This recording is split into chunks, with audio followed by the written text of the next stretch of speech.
ਸਲਾਹਦੀਨ ਅਯੂਬੀ ਦੀ ਆਵਾਜ਼, ਜਿਹੜਾ ਸਲਾਹਦੀਨ ਅਯੂਬੀ ਦੇ ਨਾਂ ਤੋਂ ਮਸ਼ਹੂਰ ਹੈ, ਇੱਕ ਬਹਾਦਰ ਤੇ ਮਜ਼ਬੂਤ ਨੌਜਵਾਨ ਅਭਰਦਾ ਹੈ। ਬੈਤੁਲ ਮਕਦਸ ਤੇ ਮਸਜਿਦ ਅਕਸੀ ਸਲਜੂਕਾਂ ਦੇ ਕਬਜ਼ੇ 'ਚ ਨੇ। ਜੀਵਨ ਦਾ ਧਾਗਾ ਕਿੱਥੋਂ ਲਿਆਵਾਂ, ਮੈਂ ਖਾਣਾ ਕਿਵੇਂ ਖਾਵਾਂ ਤੇ ਮੈਂ ਸਕੂਨ ਕਿਵੇਂ ਪਾ ਸਕਦਾ ਵਾ, ਮੈਂ ਰਾਤ ਨੂੰ ਸਕੂਨ ਨਾਲ ਕਿਵੇਂ ਸੌਂ ਸਕਦਾ ਹਾਂ। ਤਿਆਰ ਹੋ ਜਾਓ, ਅਸੀਂ ਇੱਕ ਅਜਿਹੀ ਕਹਾਣੀ ਸਾਂਝੀ ਕਰਨ ਜਾ ਰਹੇ ਹਾਂ ਜਿਹੜੀ ਸਾਡੇ ਸਾਰਿਆਂ 'ਚ ਇੱਕ ਨਵਾਂ ਜਜ਼ਬਾ ਜਗਾ ਦੇਵੇਗੀ। किस्सा एक। सच्चे इस्लामी हीरो मफाज मस्जिद अल अक्सी, खादिम अल हरमैन, फतह बैतुल मकदस अल मल्क अबुल मुजफ्फर सलाहुद्दीन अय्यूबी। आज एक वीडियो ਲਈ ਬਹੁਤ ਸਾਰੀ ਖੋਜ ਕੀਤੀ ਗਈ ਹੈ, ਜਿਹਦੇ ਵਿੱਚ ਸਕ੍ਰਿਪਟ ਲਿਖਣਾ, ਵੌਇਸ ਓਵਰ ਤੇ ਵੀਡੀਓ ਐਡੀਟਿੰਗ ਸ਼ਾਮਿਲ ਹੈ। ਇਸ਼ਤਿਹਾਰਾਂ ਤੋਂ ਪਾਕ ਇਨਸਾਫ ਦੇ ਹਸੂਲ ਵਾਸਤੇ ਮੁਖਲਿਸ ਰਜ਼ਾਕਾਰਾਂ ਦੀ ਟੀਮ ਕੰਮ ਕਰ ਰਹੀ ਹੈ। ਜੇ ਤੁਸੀਂ ਸਾਡੇ ਨਾਲ ਰਲ ਕੇ ਇਸ ਗੱਲ ਨੂੰ ਫੈਲਾਉਣਾ ਚਾਹੁੰਦੇ ਹੋ ਤੇ ਤੁਸੀਂ ਸਾਡੇ ਚੈਨਲ ਨੂੰ ਸਬਸਕ੍ਰਾਈਬ ਕਰਕੇ ਵੀ ਸਾਡੇ ਮਿਸ਼ਨ ਦਾ ਹਿੱਸਾ ਬਣ ਸਕਦੇ ਹੋ। ਇੱਕ ਮਰਤਬਾ ਜ਼ਿਕਰ ਕੀਤਾ ਗਿਆ ਹੈ ਕਿ ਬਗਦਾਦ ਵਿੱਚ ਇੱਕ ਮਸ਼ਹੂਰ ਬੜੀ ਰਹਿੰਦਾ ਸੀ। ਉਸਨੇ ਆਪਣੀ ਜ਼ਿੰਦਗੀ ਦੇ ਆਖਰੀ ਹਿੱਸੇ ਦੇ ਦੌਰਾਨ ਆਪਣਾ ਜ਼ਿਆਦਾਤਰ ਵੇਲਾ ਅਖਰੂਟ ਦੀ ਲੱਕੜੀ ਤੋਂ ਇੱਕ ਸ਼ਾਨਦਾਰ ਮੰਬਰ ਤਰਾਸ਼ਨੇ ਵਿੱਚ ਗੁਜ਼ਾਰਿਆ। ਉਹਨਾਂ ਨੇ ਆਪਣੀ ਸਾਰੀ ਮਿਹਨਤ ਮੰਬਰ ਬਣਾਉਣ 'ਚ ਲਾ ਦਿੱਤੀ। ਮੰਬਰ ਦੀ ਖੂਬਸੂਰਤੀ ਨੇ ਸਭ ਨੂੰ ਹੈਰਾਨ ਕਰ ਦਿੱਤਾ। बड़ी दी मेहनत नाल बने इस शहकार मिंबर दी मशहूरी दूर दूर तक फैल चुकी सी। जब भी कोई बगदाद आंदा तां बड़ी नू तलाश करदा ते इस दे पास आंदा ते कहंदा एह मनबर सानू विच दे ताकि असी अपनी मस्जिद विच नसब कर सकन। पर ओहदा जवाब हमेशा इक्को जहा सी। इस मनबर दी मंजिल मस्जिद दी तरह ही है। PFRIT। Once again, the adjectives of information are in conflict points, improbable interactivity in workplaces. Remember, workplace encounters direct conflict, also known as open discussion points. ਇਸ ਵੇਲੇ ਯਰੂਸ਼ਲਮ ਸਲਵੀਆਂ ਦੇ ਕਬਜ਼ੇ 'ਚ ਸੀ। ਸਲਵੀਆਸਤਾਂ ਨੂੰ ਪੋਪ ਤੇ ਯੂਰਪ ਦੀ ਮੁਸਲਸਲ ਹਿਮਾਇਤ ਹਾਸਿਲ ਸੀ। ਸਲਜੂਕੀ ਸਲਤਨਤ ਦਾ ਖਾਤਮਾ ਹੋ ਚੁੱਕਿਆ ਸੀ। ਅਨਤੋਲੀਆ ਤੇ ਬੈਨੁਲ ਨਹਰੇਨ ਨੱਕੇ ਇਸਲਾਮੀ ਰਾਜਵਾੜੇ 'ਚ ਵੰਡੇ ਹੋਏ ਸਨ ਤੇ ਉਹ ਆਪਸ ਵਿੱਚ ਲਗਾਤਾਰ ਲੜਦੇ ਰਹੇ। ਮਿਸਰ ਵਿੱਚ ਬਤਾਨੀਆ ਫਾਤਮੀ ਫਿਰਕਾ ਉਭਰਿਆ ਸੀ, ਜਿਸ ਨੇ ਮੁਸਲਮਾਨਾਂ ਨੂੰ ਅੰਦਰ ਤੋਂ ਕਮਜ਼ੋਰ ਕਰ ਦਿੱਤਾ ਸੀ। ਇਨ੍ਹਾਂ ਚੈਲੰਜਾਂ ਦੇ ਬਾਵਜੂਦ ਬੈਤੁਲ ਮਕਦਸ ਨੂੰ ਵਾਪਸ ਲੈਣਾ ਮੁਸਲਮਾਨਾਂ ਦੇ ਲਈ ਮਹਿਜ਼ ਇੱਕ ਖ਼ਵਾਬ ਸੀ, ਇੱਕ ਅਜਿਹਾ ਸੁਪਨਾ ਜੋ ਹਕੀਕਤ ਤੋਂ ਬਹੁਤ ਦੂਰ ਸੀ। ਇਸ ਦੇ ਬਾਵਜੂਦ ਤਰਖਾਨ ਨੇ ਪੂਰੇ ਵਿਸ਼ਵਾਸ ਨਾਲ ਸਭ ਨੂੰ ਉਹੀ ਜਵਾਬ ਦੇਣਾ ਜਾਰੀ ਰੱਖਿਆ।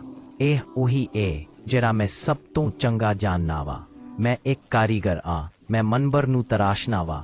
ਕਾਸ਼ ਕਿਸੇ ਦਿਨ ਕੋਈ ਬਹਾਦਰ ਮੁਸਲਮਾਨ ਉੱਠ ਕੇ ਬੈਤੁਲ ਮੁਕੱਦਸ ਨੂੰ ਆਜ਼ਾਦ ਕਰ ਦੇਵੇ ਤਾਂ ਜੇ ਇਹ ਮਿੰਬਰ ਆਪਣੀ ਜਾਇਜ਼ ਥਾਂ ਤੇ ਅਪੜ ਜਾਏ। ਇਸ ਮਿੰਬਰ ਦੀ ਮਸ਼ਹੂਰੀ ਤਕਰੀਬਨ ਹਰ ਸ਼ਹਿਰ ਤੱਕ ਪਹੁੰਚ ਚੁੱਕੀ ਸੀ। ਜਦੋਂ ਲੋਕਾਂ ਨੇ ਇਹਦੀ ਬੇਮਿਸਾਲ ਖੂਬਸੂਰਤੀ ਦੀਆਂ ਗੱਲਾਂ ਕਰਨੀਆਂ ਸ਼ੁਰੂ ਕੀਤੀਆਂ ਤਾਂ ਕੋਈ 7-8 ਸਾਲ ਦੇ ਨਿੱਕੇ ਜਿਹੇ ਬੱਚੇ ਨੇ ਵੀ ਇਹ ਕਹਾਣੀ ਸੁਣੀ।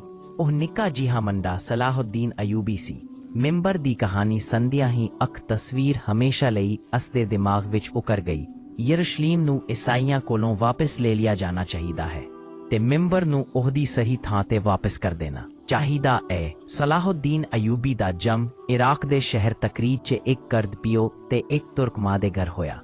ਫੌਜੀ ਸਿਖਲਾਈ ਵਿੱਚ ਦਿਲਚਸਪੀ ਦੇ ਬਾਵਜੂਦ ਉਸਨੇ ਸਭ ਤੋਂ ਪਹਿਲਾਂ ਧਾਰਮਿਕ ਸਿੱਖਿਆ ਨੂੰ ਤਰਜੀਹ ਦਿੱਤੀ। ਇਹਨਾਂ ਨੇ ਮੰਤਕ, ਫਲਸਫਾ, ਫਿਕਾ, ਤਾਰੀਖ, ਫਨ ਉਲੂਮ ਦੇ ਮਜ਼ਾਮੀਨ ਵਿੱਚ ਵਸੀ ਇਲਮ ਹਾਸਿਲ ਕੀਤਾ। ਸਲਾਹੁਦੀਨ ਨੇ ਤਾਲੀਮ ਹਦੀਸ ਯੂਨੀਵਰਸਿਟੀ ਦੇ ਮਿਸ਼ਕੀ ਤੋਂ ਹਾਸਿਲ ਕੀਤੀ। ਮੁਸਲਮਾਨ ਉਸਨੂੰ ਇੱਕ ਮਿਸਾਲੀ ਸੁਲਤਾਨ ਮੰਨਦੇ ਸਨ, ਜਦੋਂ ਕਿ ਸਲਵੀ ਨੇ ਉਸਨੂੰ ਇੱਕ ਹਕੀਕੀ ਇਸਲਾਮੀ ਹੀਰੋ ਦੇ ਤੌਰ ਉੱਤੇ ਦੇਖਿਆ। ਮਸ਼ਰਕੀ ਤੇ ਮਗਰਬੀ ਦੋਨੇ ਮੋਰਖੀਨ ਨੇ ਆਪਣੀ ਕਿਤਾਬਾਂ ਵਿੱਚ ਉਹਨਾਂ ਦੀ ਤਾਰੀਫ ਕੀਤੀ ਹੈ ਤੇ ਸਭ ਨੇ ਮੁੱਤਫਿਕਾ ਤੌਰ ਉੱਤੇ ਇਸ ਨੂੰ ਸ਼ਰੀਫ, ਮਿਹਰਬਾਨ, ਖੁਸ਼ਮਿਜ਼ਾਜ, ਸਖੀ ਤੇ ਬਹਾਦਰ ਜੰਗਜੂ ਕਰਾਰ ਦਿੱਤਾ ਹੈ। ਜਦੋਂ ਇਹ ਹੈਰਤ ਅੰਗੇਜ਼ ਬੰਦਾ 26 ਸਾਲ ਦਾ ਹੋਇਆ ਤੇ ਇਸ ਨੇ ਆਪਣੇ ਚਾਚੇ ਸ਼ੇਰਕੋ ਦੇ ਨਾਲ ਰਿਆਸਤ 'ਚ ਕਈ ਜ਼ਿੰਮੇਦਾਰੀਆਂ ਸੰਭਾਲੀਆਂ।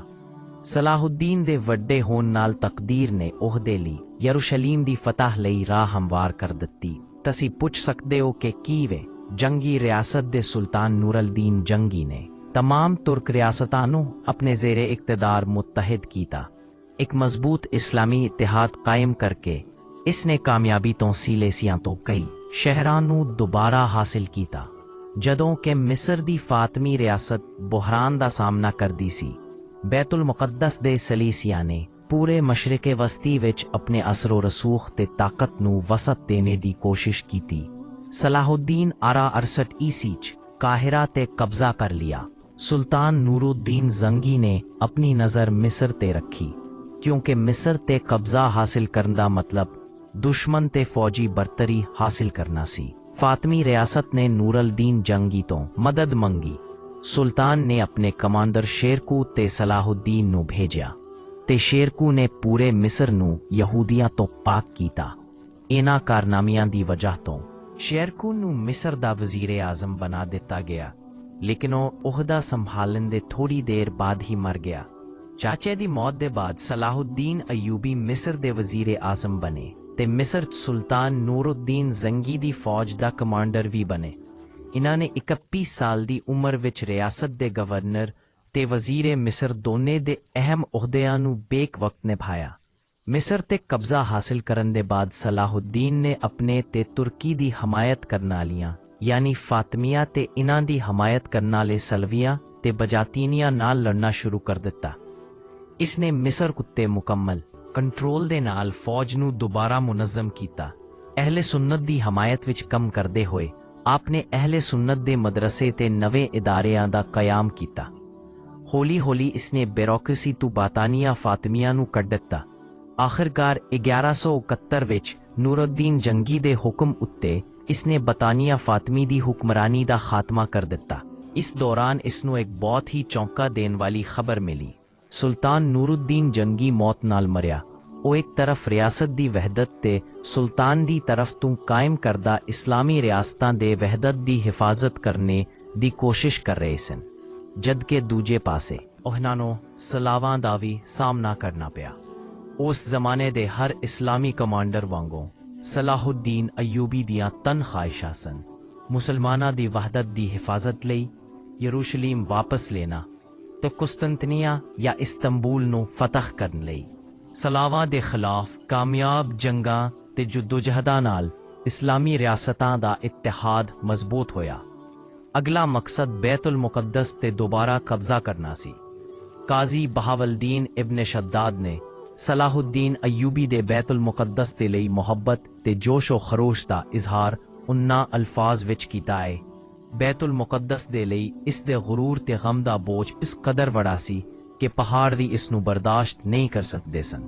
ਇੰਜ ਲੱਗਦਾ ਸੀ ਜਿਵੇਂ ਕੋਈ ਮਾਂ ਆਪਣੇ ਗਵਾਚੇ ਹੋਏ ਬੱਚੇ ਤੇ ਮਾਨ ਕਰਦੀ ਹੋਵੇ। ਉਹ ਆਪਣੇ ਘੋੜੇ ਉੱਤੇ ਸਵਾਰ ਹੋ ਕੇ ਬਾਹਰ ਨਿਕਲਦੇ ਸਨ ਤੇ ਯਰੂਸ਼ਲਮ ਦੀ ਆਜ਼ਾਦੀ ਦੇ ਲਈ ਮੁਸਲਮਾਨਾਂ ਨੂੰ ਜਹਾਦ ਦੀ ਤਰਫ ਬੁਲਾਉਂਦੇ ਸਨ।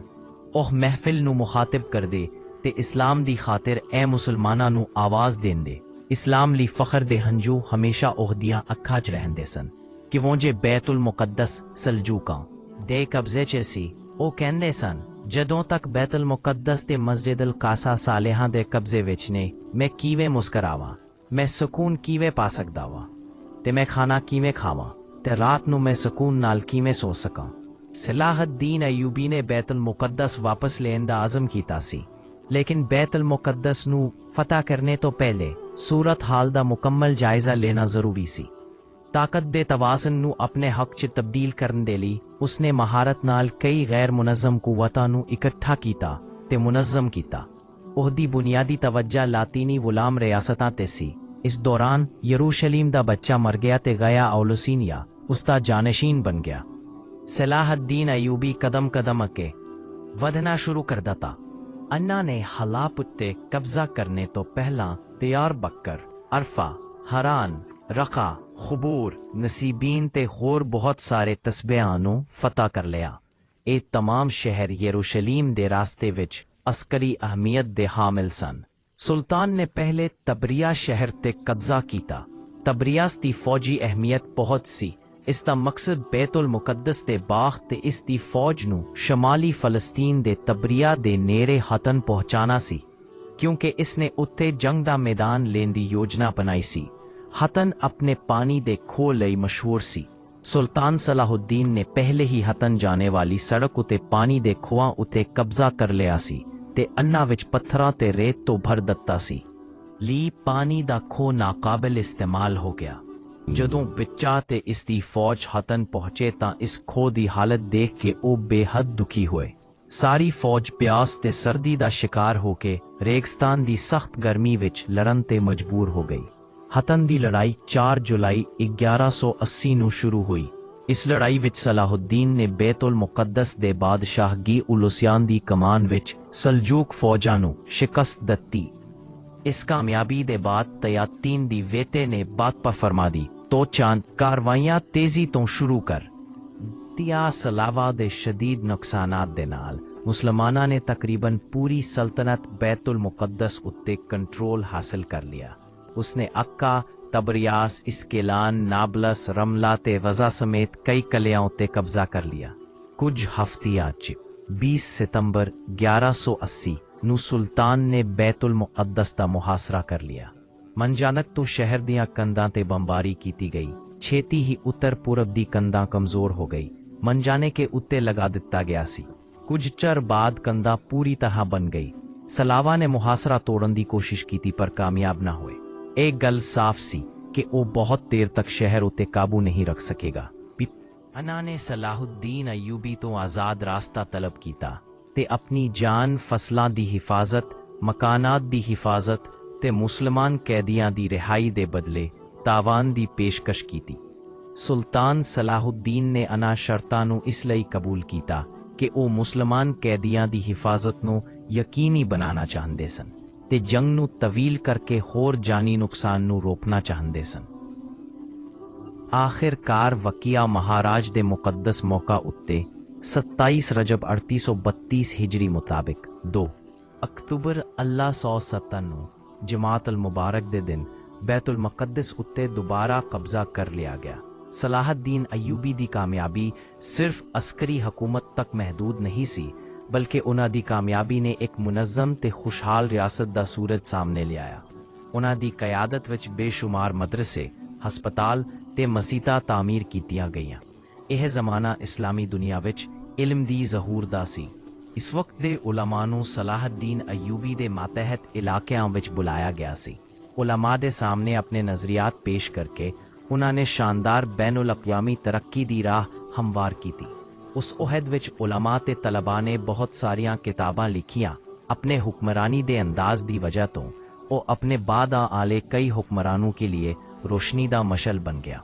ਇਸਲਾਮ ਦਾ ਇਹ ਅਜ਼ੀਮ ਸਿਪਾਹੀ 4 ਮਾਰਚ 1193 ਨੂੰ ਦਮਸ਼ਕ ਵਿੱਚ ਵਫਾਤ ਪਾਈ।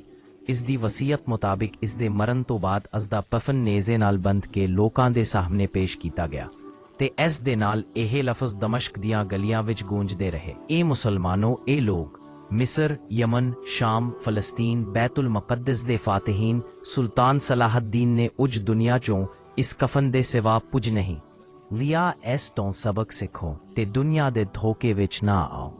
ਉਹਦੀ ਜ਼ਿੰਦਗੀ ਦਾ ਇੱਕ ਮਕਸਦ ਸੀ ਤੇ ਇਹੋ ਮਕਸਦ ਉਹਨੂੰ ਜ਼ਿੰਦਾ ਰੱਖਦਾ ਸੀ।